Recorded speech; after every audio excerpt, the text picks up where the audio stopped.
The possibility of risk of damage, not just to our national security in terms of the human assets that in some way may have been put into jeopardy, but also, the world is watching.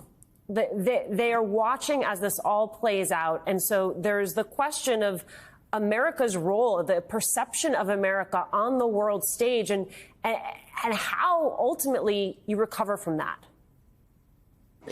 I think that's a great question, because we're in the midst of this after the last 4 years of Donald Trump, where the world had lost total confidence in our ability to be the leading democracy in the world. And they still have questions about it. Leaders across the world and citizens across the world wonder what kind of democracy America is. Not only are we no longer the leading democracy, are we still one of the ranked democracies of the world? And when you have this kind of things, I mean, we have past experience of Donald Trump. This wasn't inadvertent. We know Donald Trump uses positions of power and uses things to further his own ends. A la, he tried to get the president of Ukraine to release dirt on Joe Biden, a political opponent, and withhold weapon systems to the president of Ukraine in the midst of this. And so we know Donald Trump's past. We know how he does this. He's not doing it to further the best interests of the country. And I think that's the problem. I think that's the problem with everybody overseas. And I'd hate to get to the point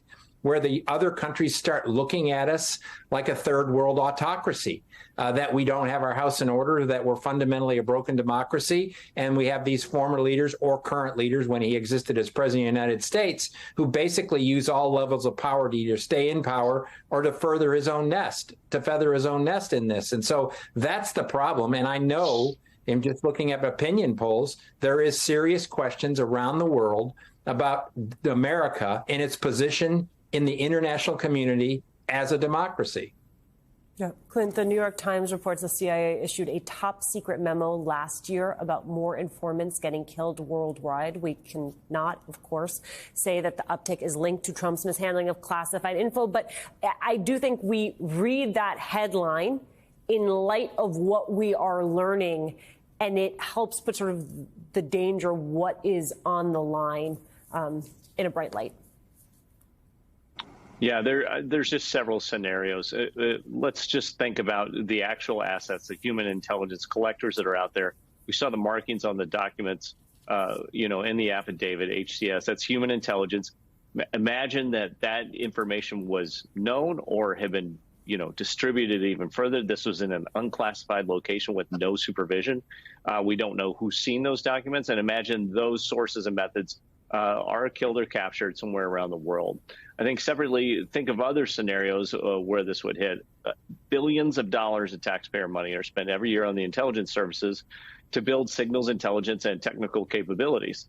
SI, that's the other category that was in that affidavit.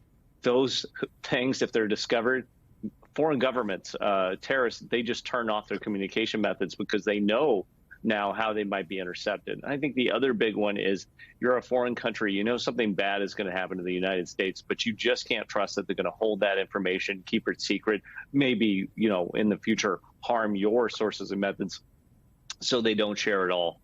And therefore, U.S. citizens, around the world, our property, our personnel inside the government are harmed. Those are just, 3 different variants. I could probably come up with hundreds of bad scenarios that can emerge from something like this.